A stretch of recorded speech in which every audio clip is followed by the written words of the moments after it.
जानकी वल्लभ विजयते।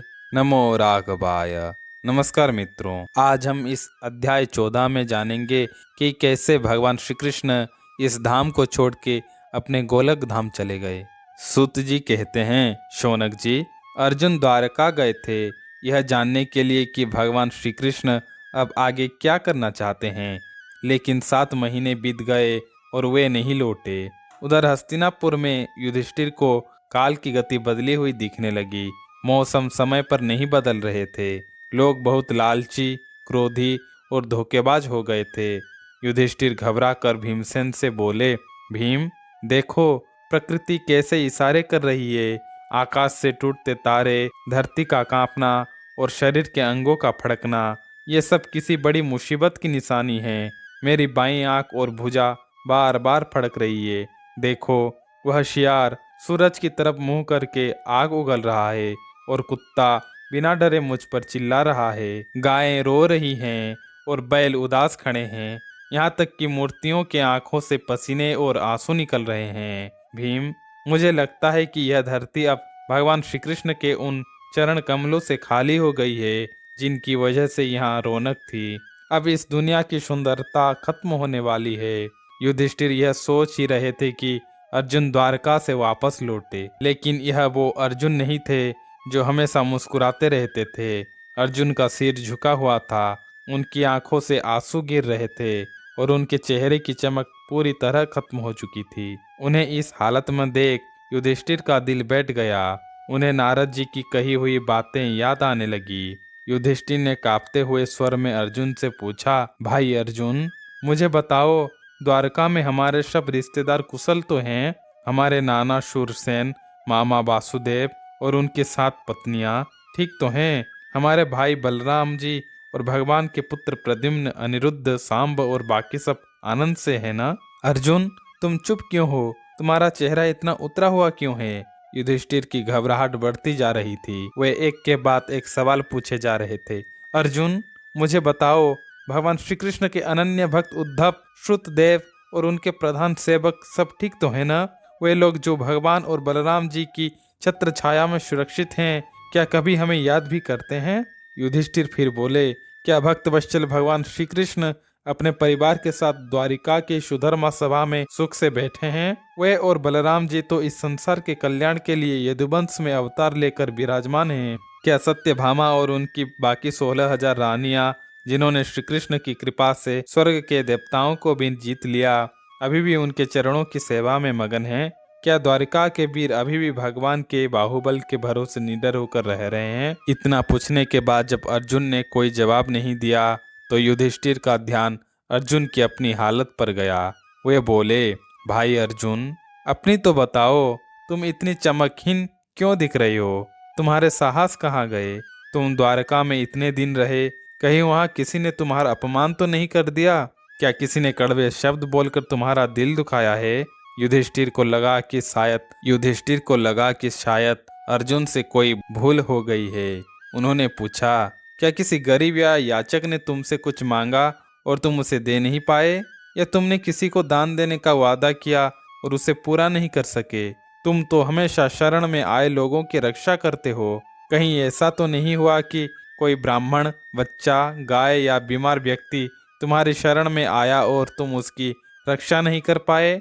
उन्होंने फिर संदेह जताते हुए कहा, क्या तुमने किसी गलत स्त्री का संग कर लिया या किसी बराबर वाले व्यक्ति से युद्ध में हार गए? या फिर कहीं ऐसा तो नहीं हुआ कि तुमने भूखे बच्चों और बूढ़ों को छोड़कर अकेले ही भोजन कर लिए हो? आखिर में युधिष्ठिर ने वह बात कह ही दी जो उनके दिल को कचोट रही थी। उन्होंने भारी मन से कहा, अर्जुन, मुझे तो लगता है कि तुम्हारे इस दुख का असली कारण इनमें से कोई नहीं है। साफ साफ दिख रहा है कि तुम अपने सबसे प्रिय मित्र और प्राणों से प्यारे भगवान श्री कृष्ण से बिछड़ गए हो। उनके बिना तुम खुद को बिल्कुल खाली और अधूरा महसूस कर रहे हो। इसके अलावा और कोई कारण हो ही नहीं सकता जो तुम्हें इतनी मानसिक पीड़ा दे सके। फिर अध्याय 15 में सूत जी कहते हैं, सौनक जी, अर्जुन पहले से ही कृष्ण के विरह में टूट चुके थे। जब युधिष्ठिर ने उनसे सवालों की झड़ी लगा दी तो अर्जुन का गला रुंध गया। उनका चेहरा और हृदय कमल की तरह सूख गया था वे कृष्ण के ध्यान में इतने खोए थे कि काफी देर तक कोई जवाब ही नहीं दे सके। उन्होंने बड़ी मुश्किल से अपने आंसू पोंछे और कांपते हुए आवाज में अपने बड़े भाई युधिष्ठिर से कहना शुरू किया। अर्जुन बोले, हे महाराज, मेरे सबसे प्यारे मित्र और ममेरे भाई श्री कृष्ण ने मुझे ठग लिया। जिस पराक्रम से मैं बड़े बड़े देवताओं को हरा देता था, वह सारा बल कृष्ण अपने साथ ले गए। सच तो यह है कि जैसे प्राणों के बिना यह शरीर मुर्दा कहलाता है, वैसे ही कृष्ण के बिना यह संसार अब मुझे बिल्कुल फीका और बेकार लग रहा है।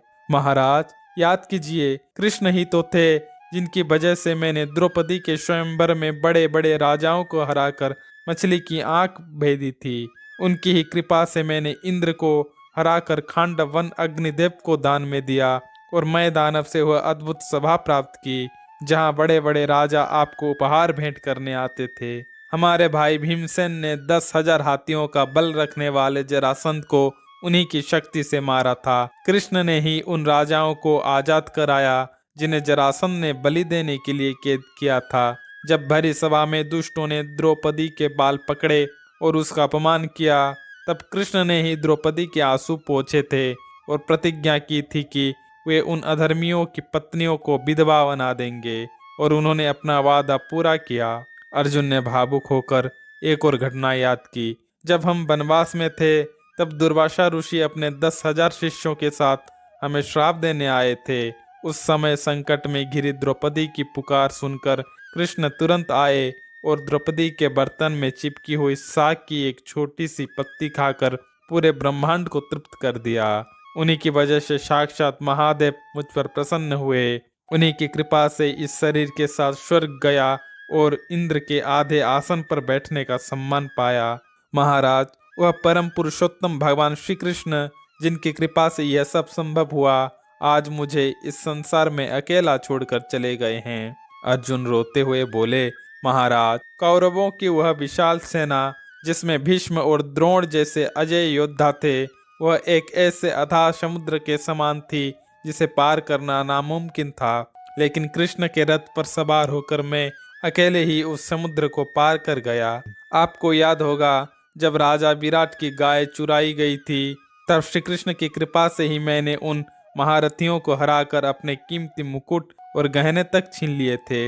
युद्ध के मैदान में जब भीष्म, कर्ण और द्रोणाचार्य जैसे वीर मेरे सामने खड़े थे, तब मेरे रथ के आगे आगे चलने वाले श्री कृष्ण अपनी तीर्थी नजरों से ही उन शत्रुओं की आयु, उत्साह और बल को सोख लेते थे। फिर अर्जुन बोले, महाराज, जिनके चरणों की सेवा बड़े बड़े ऋषि मोक्ष के लिए करते हैं, उन साक्षात भगवान को मुझ जैसे मूर्ख ने अपना सारथी बना लिया। जब मेरे घोड़े थक जाते थे और मैं रथ से नीचे उतरकर धरती पर खड़ा होता था, तब भी दुश्मन मुझ पर हमला नहीं कर पाए, क्योंकि कृष्ण ने अपनी माया से उनकी बुद्धि हर ली थी। आज मुझे माधव की वह प्यारी मुस्कान, उनके विनोद भरे वचन और उनका मुझे पार्थ, सखा और कुरुनंदन कहकर पुकारना बहुत याद आ रहा है। हम साथ में सोते थे, साथ घूमते थे और साथ ही भोजन करते थे। भगवान की रानियों को मैं द्वारका से साथ ला रहा था, लेकिन रास्ते में साधारण जंगली भीलों ने मुझे एक अबला की तरह हरा दिया। मैं उन स्त्रियों की रक्षा न कर सका। वही मेरा गांडीव धनुष है, वही बाण है, वही रथ और घोड़े हैं, और मैं वही अर्जुन हूँ जिसके सामने बड़े बड़े राजा सिर झुकाते थे।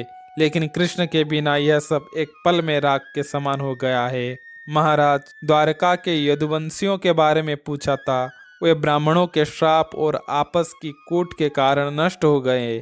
शराब के नशे में चूर होकर वे आपस में ही भिड़ गए और घूंसों से मार पीट करके सब खत्म हो गए। अब केवल 4-5 लोग ही बचे हैं। यह सब भगवान की ही लीला थी। जैसे समुद्र में बड़ी मछली छोटी मछली को खा जाती है, वैसे ही भगवान ने यदुवंशियों के जरिए पहले धरती का बोझ उतारा और फिर आपस में ही लड़वा कर यदुवंश को भी समेट लिया। जैसे ही अर्जुन ने भगवान श्री कृष्ण के चरणों का ध्यान किया, उनका मन पूरी तरह शांत और निर्मल हो गया। कृष्ण के विरह में डूबे अर्जुन को अचानक वह गीता का ज्ञान याद आ गया जो भगवान ने युद्ध के मैदान में उन्हें दिया था।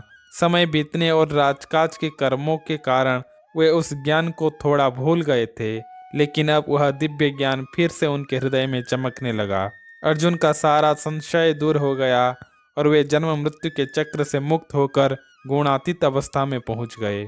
जब महाराज युधिष्ठिर ने सुना कि भगवान अपने धाम लौट चुके हैं और यदुवंश समाप्त हो चुका है, तो उन्होंने भी तुरंत संसार त्यागने का निर्णय ले लिया।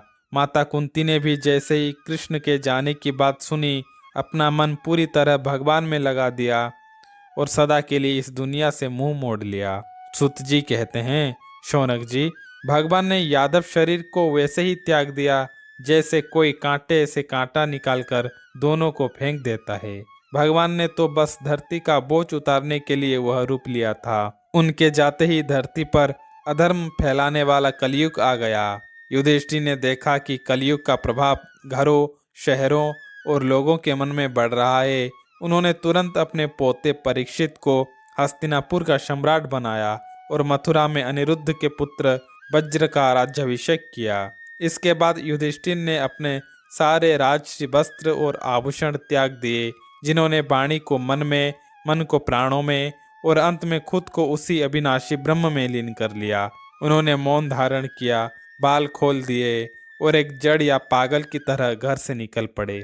उन्होंने उत्तर दिशा की ओर अपनी अंतिम यात्रा शुरू की। भीम, अर्जुन, नकुल और सहदेव ने भी देखा कि अब कलयुग ने सबको घेर लिया है, इसलिए वे भी अपने बड़े भाई के पीछे पीछे चल पड़े।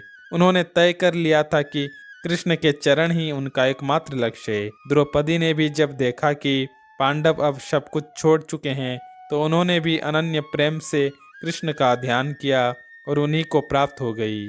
उधर विदुर जी ने भी प्रभास क्षेत्र में अपना शरीर त्यागा और अपने पितृलोक को चले गए।